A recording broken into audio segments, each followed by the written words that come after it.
I think this works, but who knows? Famous first words of any talk. Let me turn off my do not disturb so I cannot be disturbed. Hi, welcome to my first live stream, technically, ever. I mean, I've streamed before for work, but this is my first time using OBS. I'm super excited. I promise I won't harp on how excited I am. You'll be able to, hopefully that will emanate. I don't know if that's the right direction for emanating. Anyway, it's going great. My neck is red because I have dermographia, and I was just like nervously tugging at it, and you know, it's fine. We're doing great. Welcome to Live Laugh Conf. My name is Jen Schiffer. I'm Jen Schiffer on Twitter. A lot of you know me through that space. And welcome to my event that's about a blog. I am coming to you from my studio here in Jersey City, New Jersey, which is very close to the financial district of Manhattan. And I grew up actually in South Brooklyn, and I've just been in this area my whole life, and it's changed a lot, especially in the last, few months. New York definitely adapts quickly to adversity in ways that are both predictable if you've been here for a while, or unpredictable if you haven't, and sometimes not in the ways that you want it to change. So it's been, I always say what Tom Cochran said, life is a highway, and it certainly has been. I was feeling really burnt out, and a few months ago, I'm just right now crawling out of a really dark period in my life and career. So it's perfect that this is happening today. But I kind of as a joke tweeted what if I started a lifestyle blog a little over 2 months ago, and then I just went full into it, performance art level. I created a Pinterest board. I paid for a year license to Notion to manage my projects, which anybody who works with me knows that Notion and I'm loving it as a personal user, but at work it was not so fun. Yeah, project management tool, Pinterest mood board. I hired these designers, this rad art collective, SCC Felicia out of Columbia, to design the branding, and that was really rad. If you're here, Maria Natalie, hi. I made a Tumblr theme, which I used to do all the time before I left academia with the tech. I used to just get paid peanuts to make Tumblr blogs for people, and so I was making one for myself, and I was starting to get out of the creative hole that I felt I'd been in for the past couple of years. And I got to do it in a very Jen Schiffer way, which is just super extra and 150% on Twitter. And I figured, what is more extra than having a launch event for a blog? And then a couple of things had happened. The company I worked for, Glitch, went through layoffs, and I lost my team, and that was it was traumatic, and I'm crawling out of that hole now, and I'm excited about the work that those of us that are there are doing, but it's tough. It's tough to feel you were doing the right thing, and then the environment around you was actually this doesn't work anymore, and then you have to make changes like that. And I think that a lot of us are going through that. A lot of us have I'm blessed to still have a job, but a lot of members of my family lost their jobs, and I know a lot of you that I could see in the chat have been having a rough time, and so I wanted to do something that kind of brought some fun for about an hour or so, and so that's what Live Laugh Conf is, and it's a weird time to be creating content when there's a revolution happening outside. And it's very easy to get strung up on is it okay to make art, and this time is the best time to do that, to express yourself, as long as you're putting good out into the world and you're amplifying the voices and movements that are really important, that matter, like the Black Lives Matter movement, and the prison abolition movement. So it only made sense, and I was going to do this anyway, that we use this event to raise money for the Women's Prison Association. So I started that campaign a month ago, and the link is down in the description and at livelaughblog.blog/conf. Women's Prison Association. I've been on the junior board of it for a couple of years now. I have been a student of prison abolition for several years now. And now I see a lot more people being empowered and educating themselves on that movement and the importance of it, especially just how it's another example of like how we really need to listen to Black women, because all of the great research and all of the great dialogue around prison abolition, the work has been done already by Black women, and so now we just have to amplify those voices further and take action. The Women's Prison Association helps women that are touched by the so-called criminal justice system at all levels.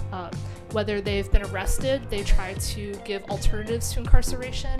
If they're coming out of prison, they provide housing and support so they can re-enter society on a bit, almost on a level playing field.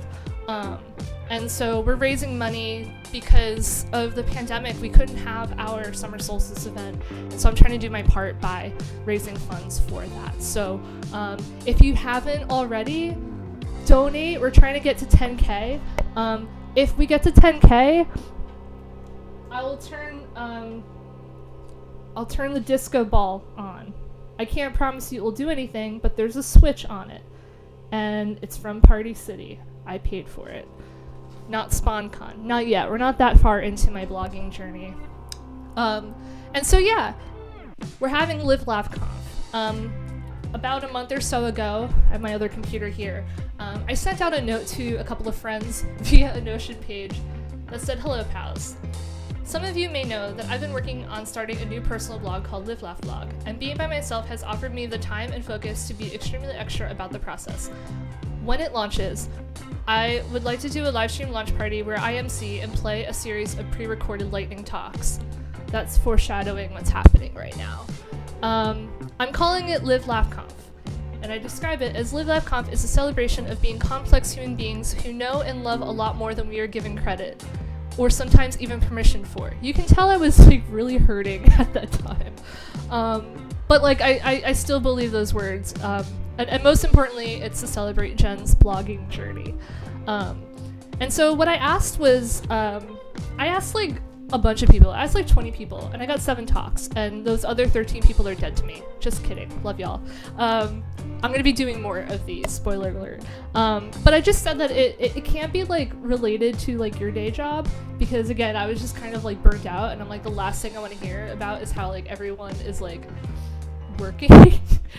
Because not everyone is working. And also, I said it can be anything not work related, and it has to be under 5 minutes, because I just think that every talk should be 5 minutes. I mean, I've given excellent 20-minute talks and some okay 40-minute talks, but 5 minutes is the sweet spot. And so yeah, I've got some of those talks for you. While you're done donating, if you haven't, or if you already have, donate more. On livelaugh.blog/conf, I pretty quickly today remixed on Glitch a photo booth app so that you can take cool GIF photos that you can post to Twitter with the hashtag LiveLaughConf. I mean, you can use any hashtag. I just do it for discovery, which is what I guess the point of hashtags are. Yeah, and if you have questions, you can email them to me. I'll be checking my email. I already have 3 questions from Phil and Celeste, which I'm ignoring all of them. I also asked my really close friends who are in the chat, if any good questions come up, just text me. I have my phone on me. I've got so many screens. And so yeah, so that's Live Up Conf. I just asked that with your questions and being in the chat, be kind, good vibes only. We're really trying to have a nice time. It's Tuesday. Let's just kind of keep it chill. So yeah, so we're gonna get into the talks. We're gonna start off with Adams, which is actually not a talk. It is a time lapse of him writing the theme that I gave for these speakers using the AxiDraw, which is a really cool pen plot. He got this back when him and I worked together at Boku, and the sound drove me mad, but I don't have to hear it because we're all working from home, and the video has audio. So without further ado, let's get into Adam's quick bit.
Gotta go fast, as Jen De La Vega, an upcoming speaker, just said in the chat.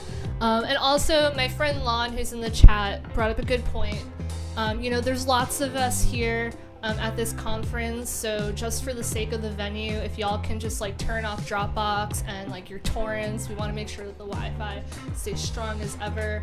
And if you're a speaker, there is no special Wi-Fi for you, because, yeah. I took that way too far. Anyway, the next talk is from Helen Hosandi, who is, Helen from New Jersey, isn't in Jersey now. I miss her much. We met years ago. She's on the core WordPress team, and I used to do a lot of WordPress development, She's gonna give a talk about a very personal and fun thing that we do every year here in Jersey City, and might not be able to do it this year. So let's just enjoy Helen's story about Thanksgiving at my place. Hi everyone, my name is Helen. I know Jen from Computer Stuff and previously living in Jersey City, including one time getting to be a co-organizer of Jersey Script because I brought a bottle of Fresca. I'm really excited about Jen's new blog because the computer stuff that brought us together in the first place is WordPress. But I promised I wouldn't talk about work, and that also happens to be my work. So instead, I'm going to talk about these Polaroids that I keep in a frame in this cabinet behind me at my desk. These are from a Friendsgiving at Jen's apartment, maybe 2015 or so, where those of us who love Jen and aren't otherwise occupied or obligated get together over the US Thanksgiving holiday and have Zima and Doritos and other food. I just want the record to show that Zima is disgusting. We took these photos at the end of the night, and in the bottom one, Zach, aka @Meat, was attempting to light the photo better with the flashlight on his phone, but for some reason decided that in front of us, literally lying down on the floor in the hallway outside of the apartment was the place to be. So instead of better lighting, there's just the speck of light in the photo down toward the bottom. I also love these photos because they remind me that anytime I go with Jen to a crowded place, I have to wear my iconic orange blazer so she can find me easily. Most of all, Jen is the best, and I will do my best to also live, laugh, blog just like her.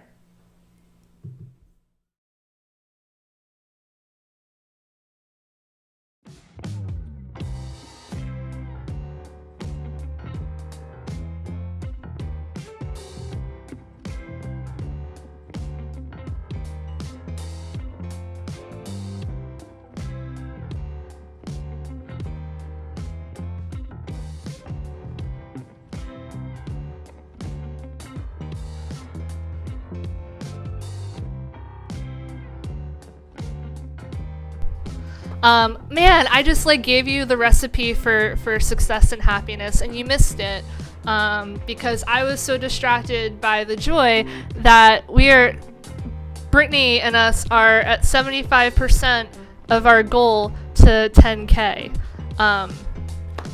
Yeah, everyone's saying unmute Jen, but it should be unmuted in a bit. Anyway. Okay, I'm back. There's like a 5-hour latency. I'm recording this at 6 a.m. Eastern Standard Daylight Savings Time. But yeah, so we're very close. Keep throwing your money at it. In the meantime, while you're donating and doing the photo booth and doing the tweets and going to livelaugh.blog/conf, and my question mark fell. We're gonna check in with my buddy Chris Bannon, that's B4NN0N on Twitter, who's going to teach us about, the joy of friendship and how to have what he and his family have, which I'm extremely jealous of. And I'm gonna remember to unmute myself when the talk is over. Maybe.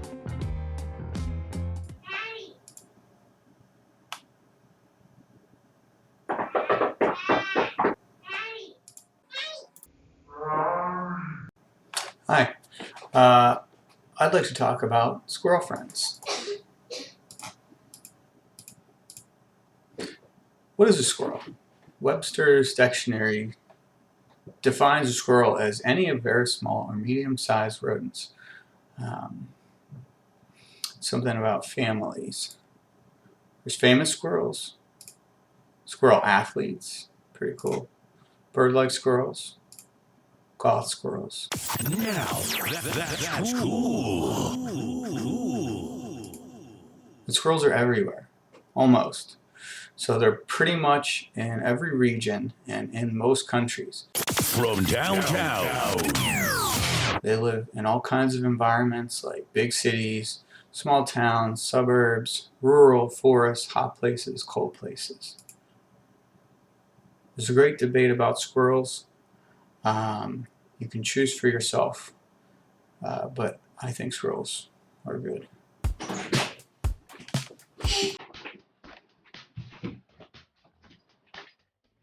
Thank you.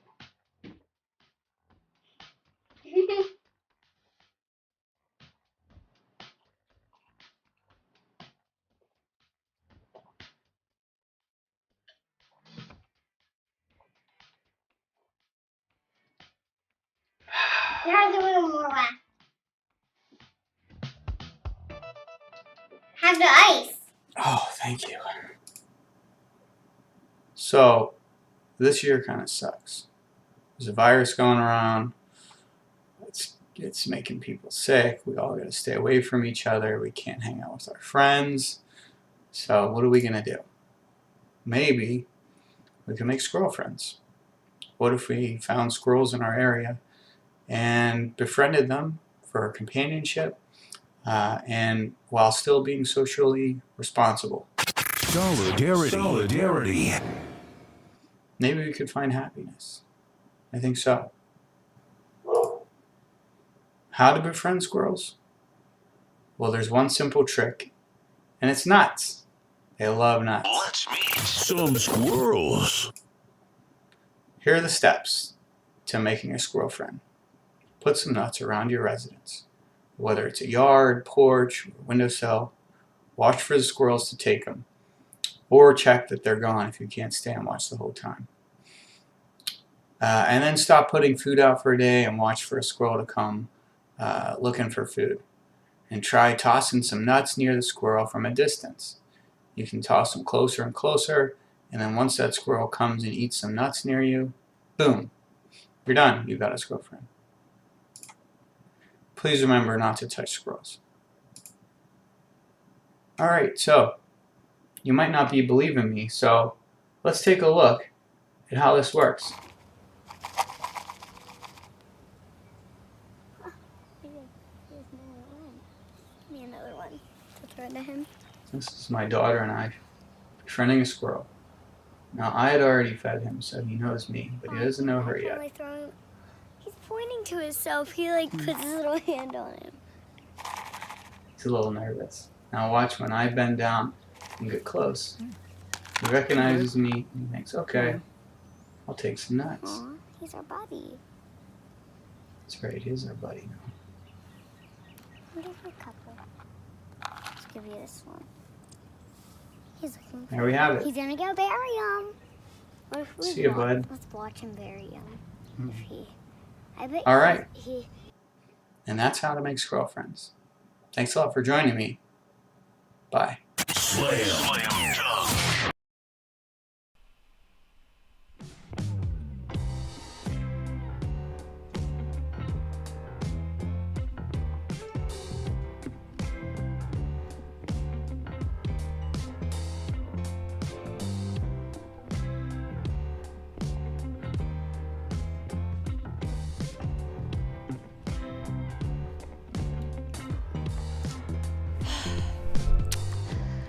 Thanks, Chris. Where are the squirrels? Maybe I'll try to get my pet squirrel, it's actually Black Cat Puma Greg, to make an appearance if we reach 10k.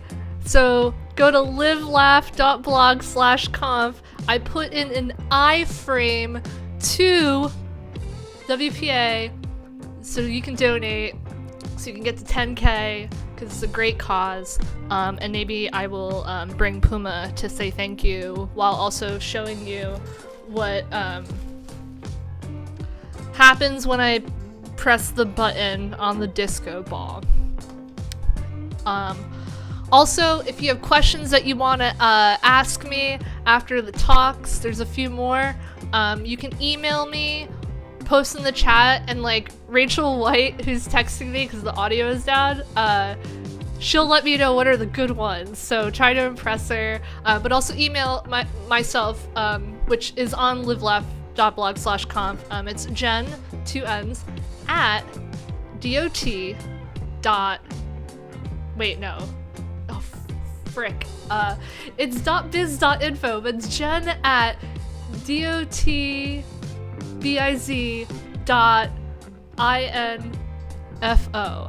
See, this is I killed myself for my art. It's great.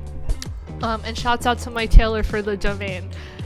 Anyway, we're gonna be going from squirrels into my second favorite thing, analytics around blogging. Jen De La Vega is so rad and such a great cook, and is local to this area. And I don't know like where I met her, but I feel like we were rolling in a bunch of like similar circles, like the chiptune scene and just like web media, all around great person. Also a Jen with 2 N's, and we're both allergic to coconut. Love that for us. Just kidding, that sucks. Here's Jen's talk. Hello, internet. Welcome to my blog. I'm Jen De La Vega.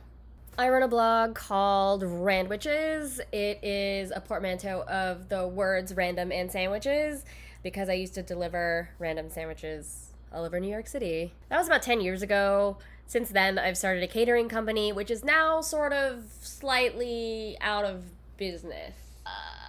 Okay, since quarantining, I've started a Patreon, a YouTube channel. I'm also taking advantage of the empty streets and learning how to skateboard by myself. Sponsor me. For real, sponsor me. The recipes on my blog swing between super easy and cracked out super technological molecular gastronomy. I don't know how to rein it in sometimes, okay? God. If this doesn't end soon, I might just completely pivot to skateboarding. I used to work for a tech company. I had to go to a lot of mommy blogger conferences, and I kind of did learn a lot from them. But something that I don't do as much as I should is look at my analytics. We're gonna look at the top 5 posts on the Randwiches blog. We're gonna look at the tab popular content.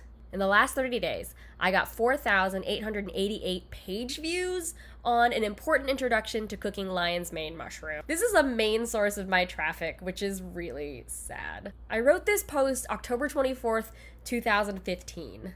This post is the reason why I don't have comments on my blog anymore, because it was so popular that people started having full-on arguments that had nothing to do with lion's mane mushroom in the comments. So I made this decision to just take the comments off my website and direct people to Twitter, because I'm way more active there.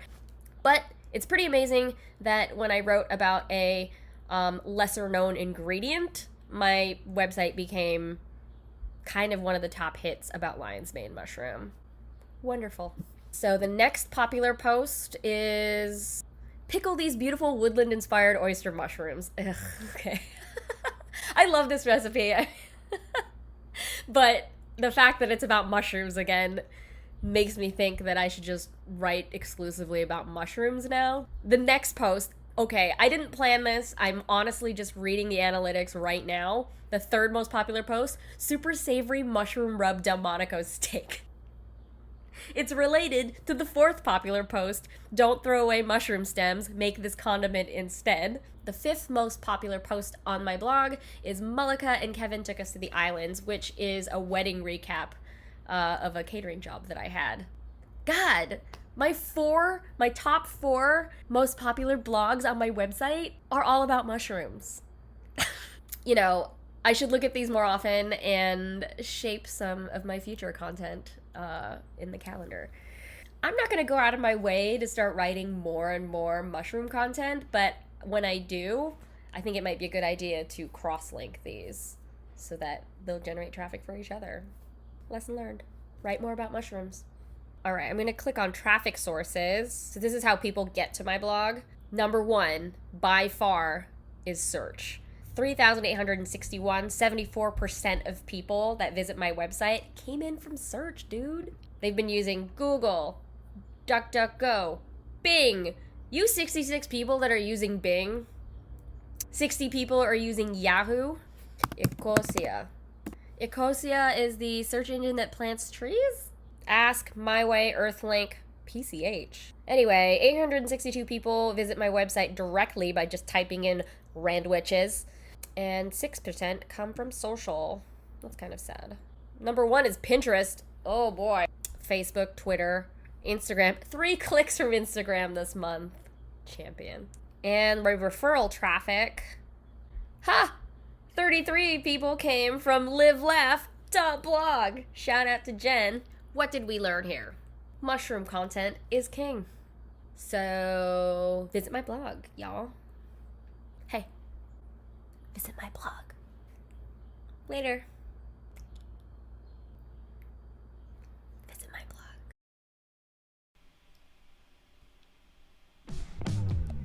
Yeah, Jen, woo! If you like food, which I imagine you all do, I recommend that you check out Jen's book, Showdown, Comfort Food, Chili, and Barbecue. It includes some vegan alternatives, but a lot of the stuff you can mix it up. I'm vegan, join the movement. But yeah, it's a great, beautiful book, and you know what? Like, I don't know, with all the talks I've been getting for this, and like being reminded of how super talented and multifaceted my friends are, that's exactly why I dove into like making a blog about like lifestyle, because that could really mean anything, and like I don't have to focus on anything specific. It's just like any kind of creative expression, because I can bring that focus and like specific discipline to like my day job, which I love and love to do, and then on the outside I can be like, I'm writing about whatever I want. And I don't know, this is something that I think you lose permission that you had once had to do that once you grow in your career, especially as a woman. I think that's the experience I can speak from.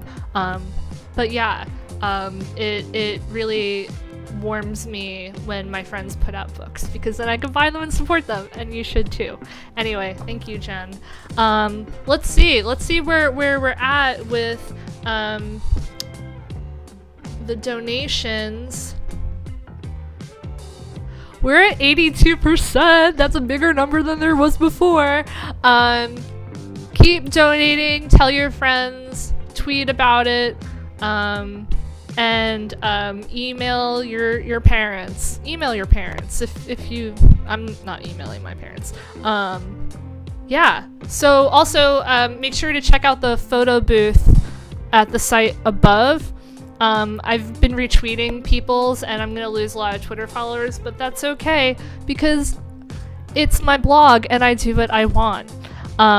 So yeah, another speaker who does what she wants, and I mean that in a great way, is Rachel White, who's Oho on Twitter, OHHOE. And she is going to give a talk that is very Rachel, and I really love it. And I think if I'm correct, remember correctly, this is her first sort of foray into like editing video, as like my trailer was for me. So yeah, it's exciting to see friends diving into like new territories. And I'm gonna stop talking and you can listen to Rachel.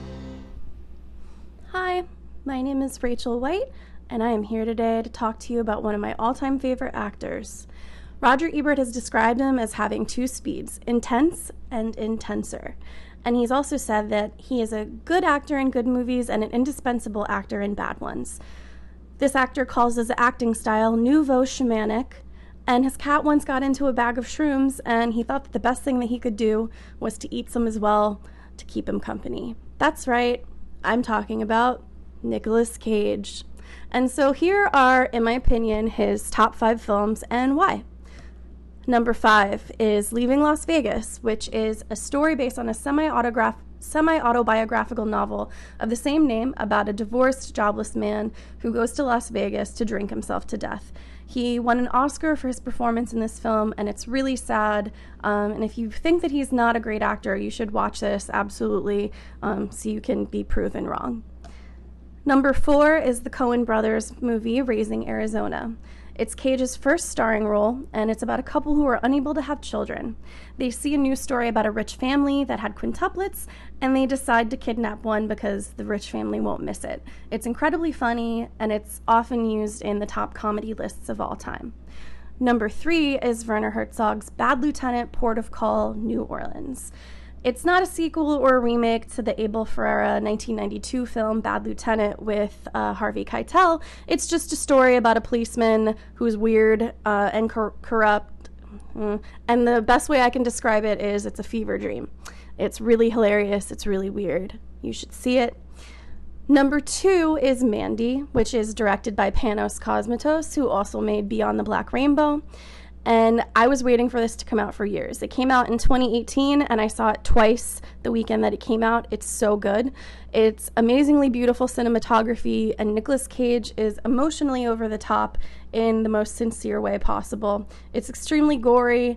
It's a fantastic horror film, and I don't want to give too much of it away. Go see it unless you don't like blood. Last but not least, coming in at number 1 is David Lynch's 1990 film, Wild at Heart. It's got Nicolas Cage and Laura Dern, so what more could you want? It's about the young couple, Sailor and Lula, who are on the run from Lula's mother, who hires gangsters to kill Sailor, and it's one of my favorite lines in a film ever. Baby, I got a surprise for you. What? Hey, my snakeskin jacket! Thanks, baby! Did I ever tell you that this here jacket represents a symbol of my individuality and my belief in personal freedom? About 50,000 times. So please cast aside your preconceived notions about Nicolas Cage from all of the memes and things that you've seen making fun of him, and give him another chance with some of the films that I've recommended. Thank you.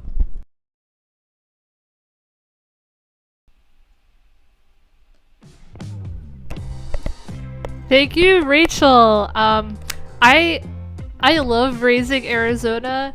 I mean, I love all those movies, but Raising Arizona, when he puts the pantyhose over his head, I just didn't understand that was a thing that you could do to obfuscate your face. I mean, not today, but I just remember I was young and I saw that scene and I was like, ew, why would he put that on his head? And then it was oh, so it wouldn't be known that it was him. Anyway, if you plan doing crimes, don't use hosiery. It's there's better stuff out there. Also, don't do crimes. Yeah. So, thanks, Rachel, for that. Rachel also, her eye makeup is it totally slaps in that video. Makeup is something else that I'm had recently started getting into a little bit more.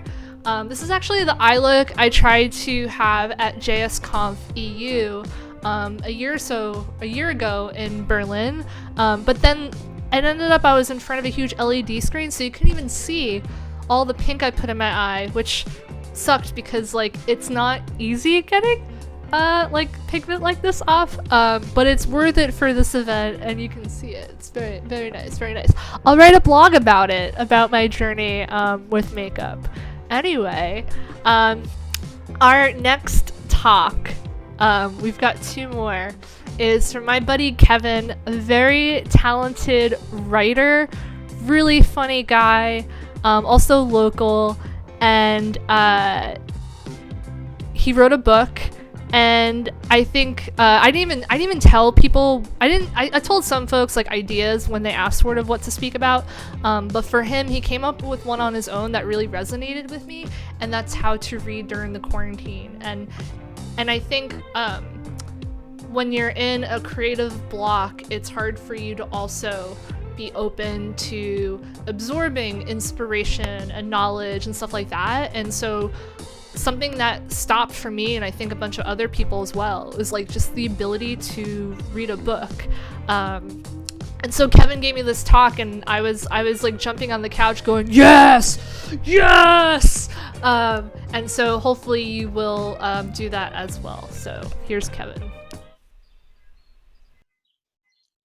Hi, my name is Kevin Nguyen. I am an author. I'm also an editor at The Verge, which is a tech website, except I'm not actually very tech savvy, so the only way I could figure out how to record this was to make a Zoom call with just me and record. But I am here to tell you how to read a book during quarantine.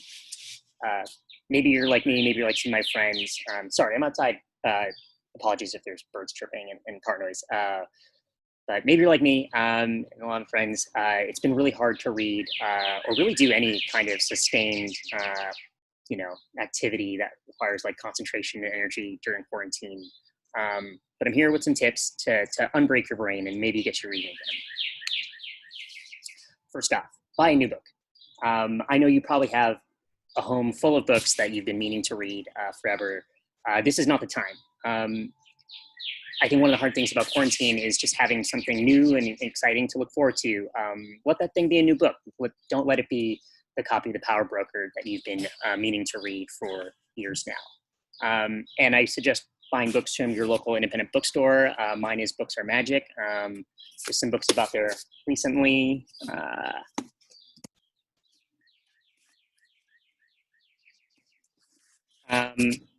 So buy a new book.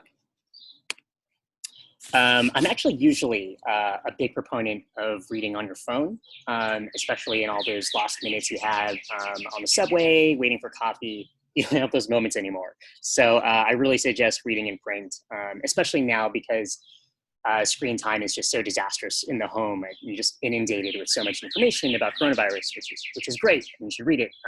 But that's the kind of stuff that distracts you from reading a book. So I really recommend reading in print, even if you're an avid Kindle user. Big tip, so you pick a book. If a book sucks, put it down. This is, there's knowing the difference between a book that is challenging and then just a book that you don't like. And, I know there's a lot of people out there that they bought the book, they want to power through it. I think now more than ever, this is a good time to be easier on yourself in that regard. So if you're not enjoying something, just put it away for later and maybe never pick it up again and just find a better book. One tip I really like is trying to juggle several books at a time. This can take a lot of forms. One thing I like to do is read a novel, a nonfiction book, and a comic book all at the same time. These are actually the ones that I'm doing now. So I've got my novel by Patty Ewing Cottrell. Incognito by Matt Johnson, comic book, really good. And then Connor Doherty's Book and Gates, which is terrific. And so I really, and actually if you're into poetry too, I recommend Morgan Parker's Natural Negro. But yeah, the thing about having lots of different books at the same time is that when you sit down to read, there's just kind of something for every mood. So if you're just doing one book, you just might not be in the mood for that. And I think reading requires sort of the discipline to sit down, but then also give yourself options. Oh, this is a big tip. Read in the morning, not in the evening. I know a lot of people that like to read before bed. I like to read before bed, but honestly, you're tired. You're just never going to get through that much. Honestly, when you wake up, a great way to ease into the day is to actually read instead of looking at your phone. And so, you know, like, and usually, I don't know about you guys, but like, since quarantine, I have been lying in bed in the morning for much longer periods of time. And that's really great time that you could be reading. And then you wake up feeling like you've done something productive, and you feel just a little less shitty. Reading, I should move this around. Try alternate formats, like audiobooks, comics, or magazines. Yeah, I'm not a big audiobook person, but that really works for some people. Comic books, as I mentioned, are tremendous. And then, you know, if the goal is just to be reading, I subscribe to a lot of magazines, and it's a great time to support journalism. But, you know, California Sunday, Texas Monthly, The Believer, New York Times Magazine, New York, like these are all great magazines. Lots of great feature wells that you can totally mine in your off time. So it doesn't, you know, doesn't have to be a book, but I think reading is important. Oh yeah, also a lot of people don't really reread books, which I find kind of interesting. I personally don't do it as often as I would like. So I recommend like rereading an old favorite. I probably read The Unnamed. This is one of my favorite books by Josh Ferris, probably once every couple of years. And yeah, you know, it's all just keeping up the habit of reading. And then kind of the last thing, sometimes it's helpful and a good motivation to keep track of what you're reading. And, you know, you can use Goodreads. I don't particularly like Goodreads. You can use a spreadsheet. You can use Notion, or, you know, maybe you're like me and you have like tons and tons of these guys that are blank and just sitting around. These are great for keeping track of what you're reading. Yeah, so those are all my tips. While I was trying to film this earlier, a bird shit on my computer. So maybe that's a good sign. But thanks for listening.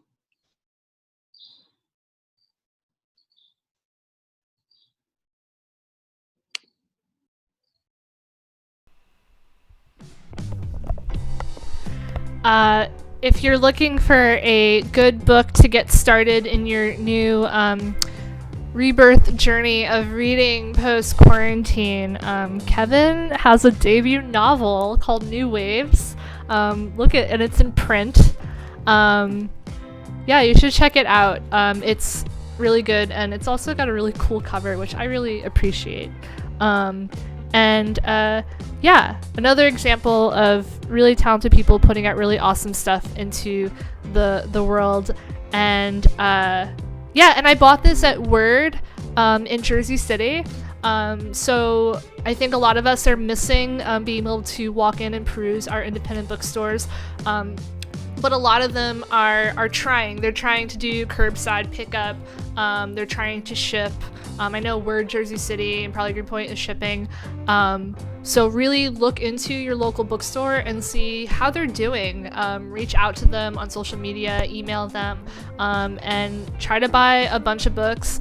I love buying books even if I'm not ready to read them. I know that I will be someday, and it's also just nice to support my friends and the bookstores that are around, the independent ones.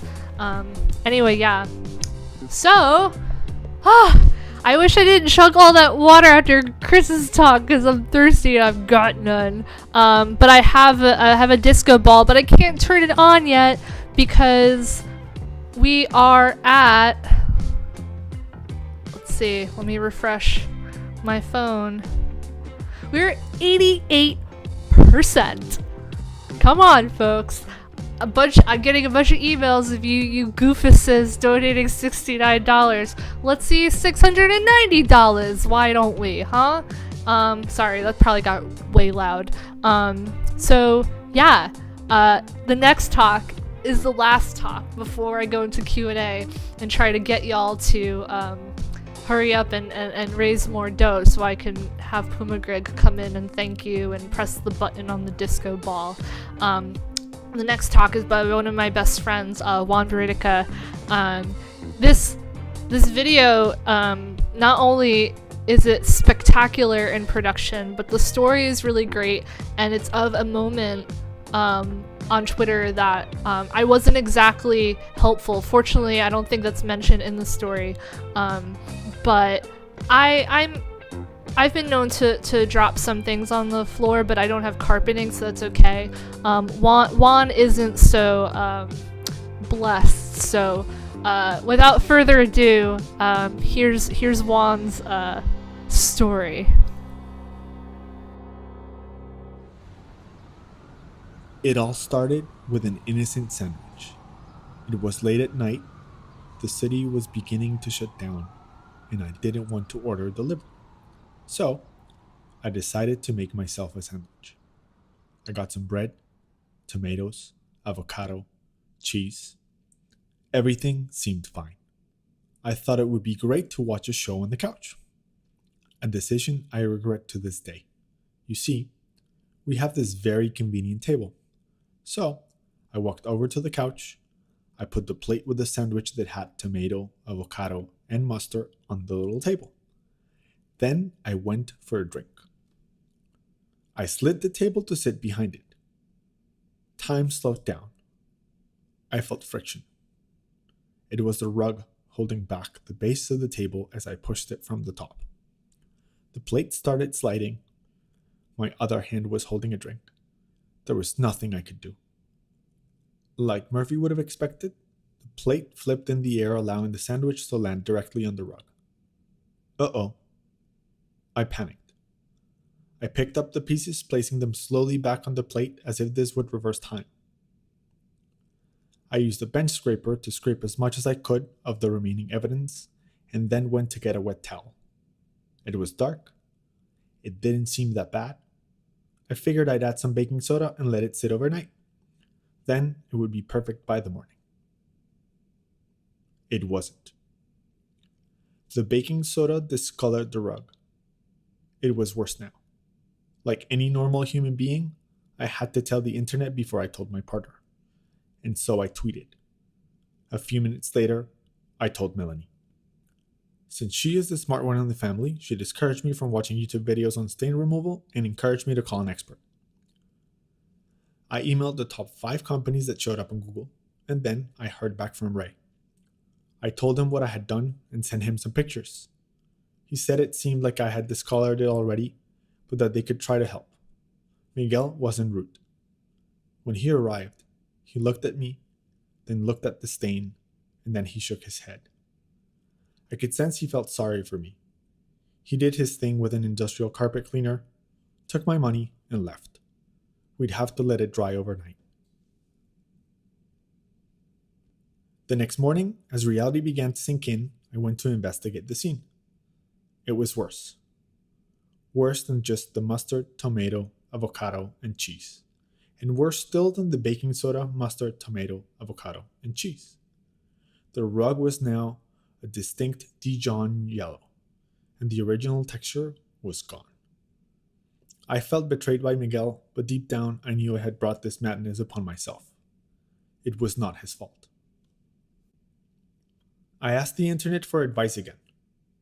Before running for the border, I decided to make one final attempt to conceal my crime. I walked to Bed Bath & Beyond, purchased Oxy-enabled carpet cleaner, and delicately attended to the fibers. The yellow was mostly gone. The terrible texture remained. There was only one option: to hide the body. I flipped the carpet, slid the coffee table on top, and breathed in relief as the solid rectangle of metal completely covered the stain. I am no longer allowed anywhere near the rug with food. It could have been worse. It could have been the couch. But now, every time I'm in the living room, I can hear it. I can listen to its heartbeat. A painful reminder that I didn't get a single bite into that sandwich.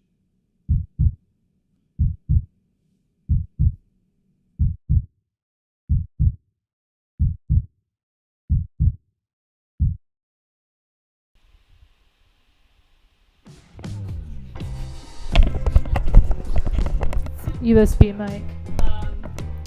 when Juan sent me that video, I was like, F you, Juan. I was totally not expecting that production value. Again, oh my god, everyone is so talented, it disgusts me. Anyway, that was it. Those are the talks. Which, again, thank you to Adam, Helen, Chris, Jen, Rachel, Kevin, and Juan for submitting them. If this inspires you at all and you're like, I want to make a similar video, or like I have a story to tell, or I actually, have some more Nicolas Cage movies that I feel like should have this platform, email me, jen@dotbiz, .info. It's also like on my Twitter bio in case you forget, as I always do. I want to do more of these. This is like super fun. I think the only thing that I'm not liking about this is I have to turn my air conditioner off, so it's like a little warm. But like I gotta reuse this tag. Some of you have been asking about it. It's a name tag from an event back when Glitch was called Fun Creek, and I just turned it around and I'm using like a moon rock to like hold it to my shirt. So Live Laugh Conf. Maybe I'll make Live Laugh Conf merch. That would be fun, right? That'd be cool. Anyway, let me check. Let's see if we like broke 90% yet. We're at 90%. $8,979.69. Freaking dinguses. So yeah, I had asked folks to send me questions. And I figured I would answer some of them. And if you have good ones right now to ask me while we wait to make $10,000. No, we're not going to wait that long. I wanted to answer some of the questions that y'all threw my way. So the first one was, can I make a Live Laugh Conf video? Oh, I already answered that. Yes, I want to do more of this, and it took some effort to hang these streamers up and the balloons and to set up the disco ball, which I'm not turning on yet because I need the money. Well, Women's Prison Association needs the money. I need y'all to raise it with me. But I'm gonna probably do themes and stuff like that. And so if you are interested in that, I'll be putting out the call for videos via my newsletter. So the column of livelaugh.blog, you can sign up for my newsletter. If you haven't already, it's not like a lot, but like it's me, so like it's like a lot for how little it is. That's my own review of it. Over 1,500 people are signed up for it, and I haven't been arrested for it, so that's good. So yeah, so if you want to make videos, YouTube. Also, you shouldn't wait for a theme to make a video. You should just like make it. Like, I didn't wait for anybody to like put my blog in their web ring or to like do the live stream. I don't know, just something snapped in my brain where I was like, just fucking like make stuff. And like, yeah, I'm not good at video editing, and like I can use some help with like my OBS setup and stuff. Like, I couldn't figure out how to make this text black. I wanted it black or have like a black background. But like, I'm learning, it's a process, and I have to like start somewhere. And yeah, so you should just go ahead and make it and like let me know, because like I want to see it. And like and subscribe to this YouTube channel, which is a whole other blog post to write about. Why did you start a blog? Why a blog? And this is no joke, I think that I'm a really good writer and a really good storyteller, especially. I think the storytelling ahead of the writing.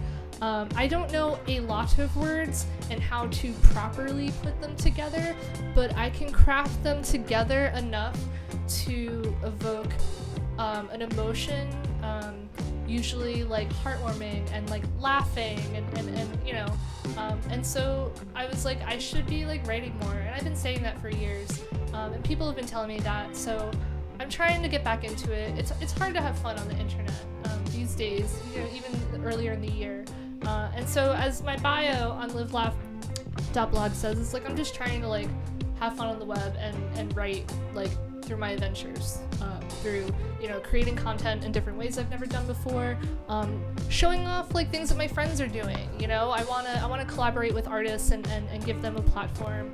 I want to make merch with artists and vice versa, and just like make really cool and fun things. And I figure a blog is a good place to do it, and it's also tongue-in-cheek enough that like it makes sense that I'm doing it. Like, of course Jen Schiffer is starting a blog in 2020, and yeah, and like the process, like some folks had asked like why you said the blog's not a big deal but you're making a big deal. It was said by someone that's close to me, and so it's nicer than that it comes off. I don't know. I carry immense childhood trauma, and that has led to my paradoxical personality where I both can't take anything super seriously, but I also can't not put 150% of myself into the thing. And I think y'all know that by now. And that personality is very exhausting, which is why I end up burnt out often and end up in dark places, especially when the world is a little bit darker than it was before. And so this is me putting 110% into like a joke project. There's fireworks going off. Welcome to the greater New York City metropolitan area. So yeah, it's a performance, but it's also like a real thing. If you've read any of my blog posts, they're very much like my own kind of comedy, but also real. Like, I cook real things, I make real things, and it's just me on the blog for you to consume at your own time. And I just went about it in this big way because I just wanted to do something that was different. I wanted to, like, I don't know, this sounds corny, like I just want to like feel something different, and this is like me pushing myself into the path of doing that.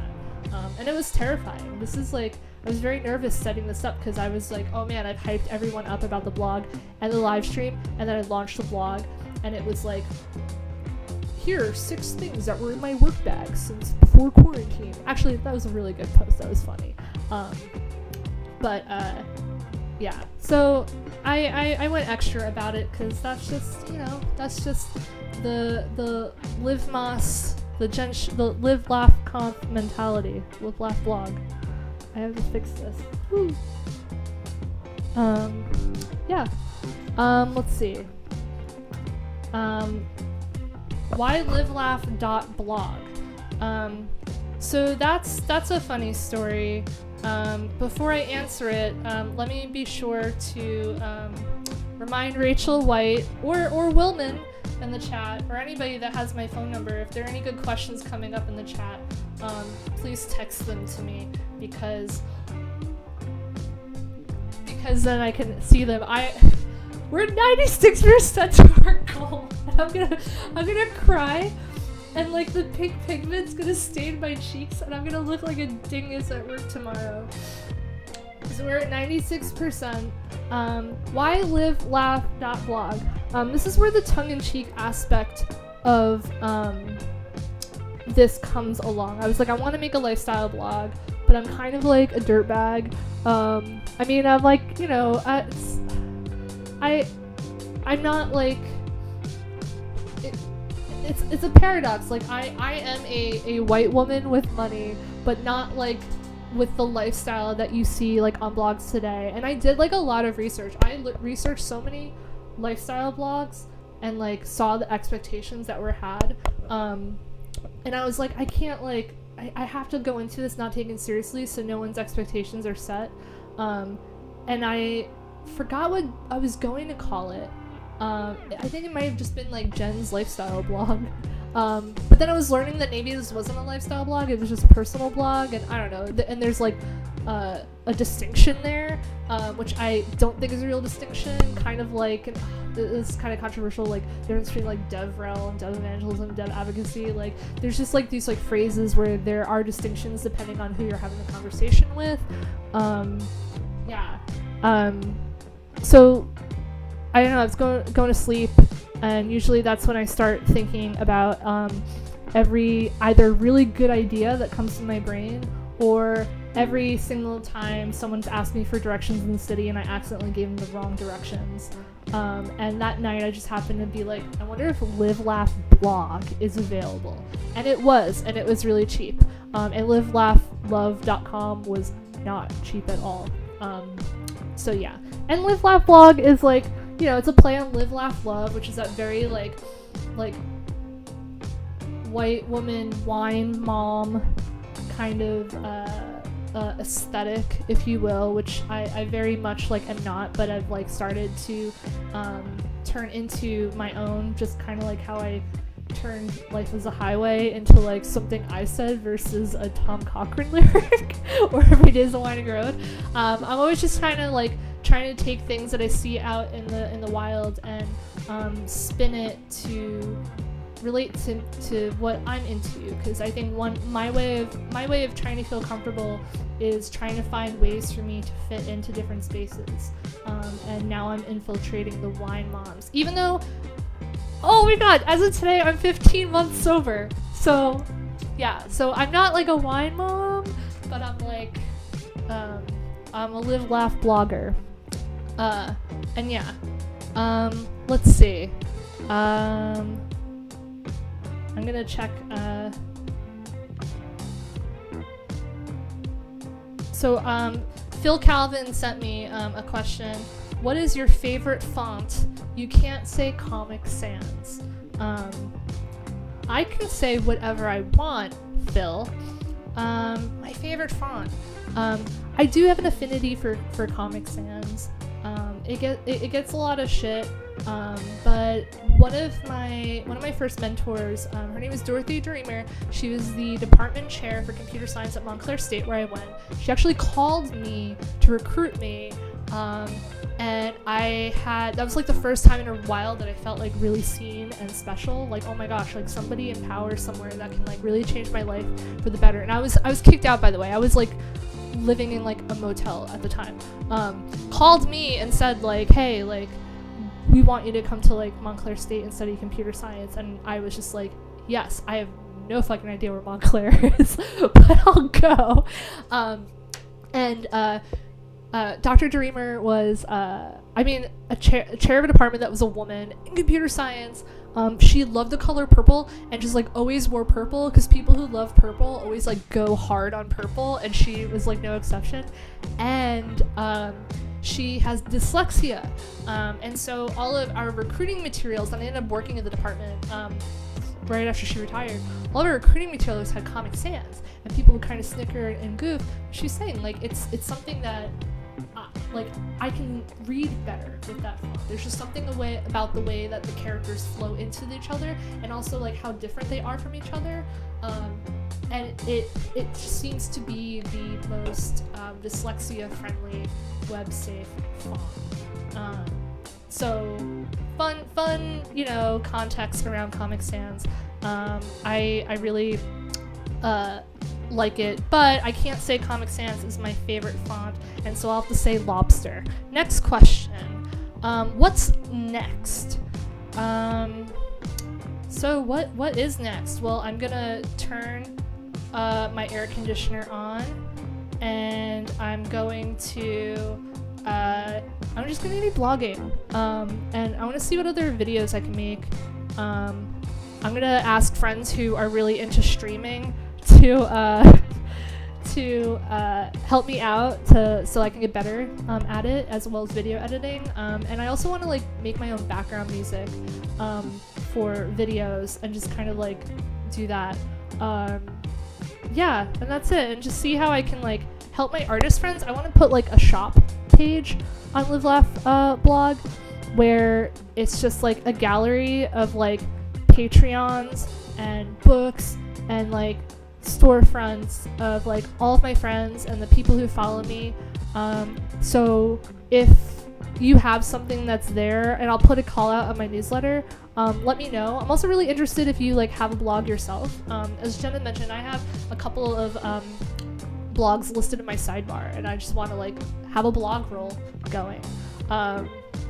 But something really special is that we hit 10,304 dollars and 69 cents, and I'm crying because 105 people helped out, and so I'm going to get Puma Greg. So I'm gonna do something. I'm gonna do a faux pas. I'm gonna put my mic down. I'm gonna go grab my cat. So you'll have to stare at the wall.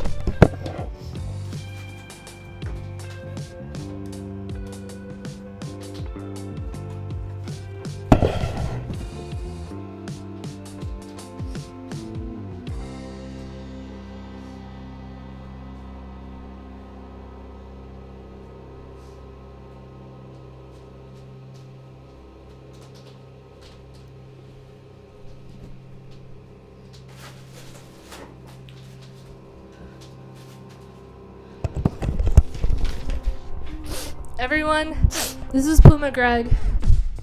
He is, he's happy to be here. Actually, he's like, the ring light is too bright. Puma Greg's been my real pal, my real buddy during this quarantine. Because we live here together. I pay the rent. Yeah. And he was a good boy during the stream. He wasn't crying. I did a test stream the other day, and he was crying because I guess the window was open and it started torrential downpouring and all of his things were getting wet. And like, just shut the fucking window, dude. Sorry for cussing. Come on, say hi. We raised the money that we needed to raise. He's super stoked. He's tired. He's sleepy. He had a rough day. So yeah. Cool. So I think this is a good time to close out the event. It's been a little bit over an hour, and I'm overwhelmed, and I want to like wipe my eyes so that I don't get pink pigment inside of them. Let's see. Post your photo booth photos on Twitter and social media with the Live Laugh Conf hashtag, or email it to me. I want to put a gallery of them together to show everyone this really fun time that we had. Even though I can't hear you, I can see the chat coming up and people cheering for Puma.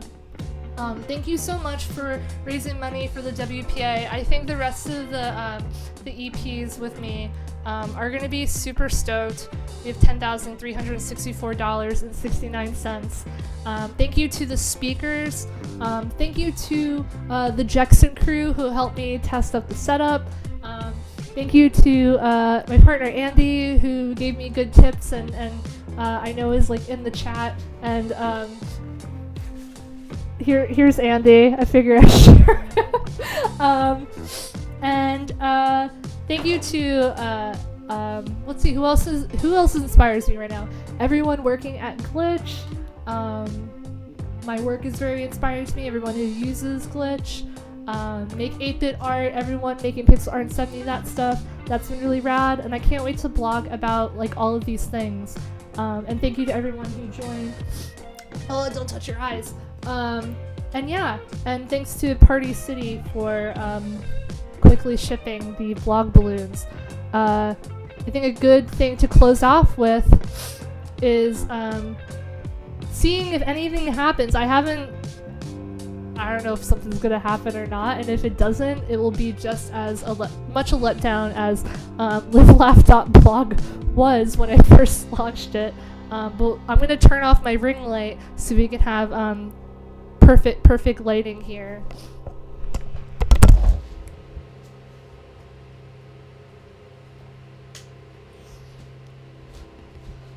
Cool. And please like and subscribe subscribe to my newsletter and read livelaugh.blog. And here we go. Woo!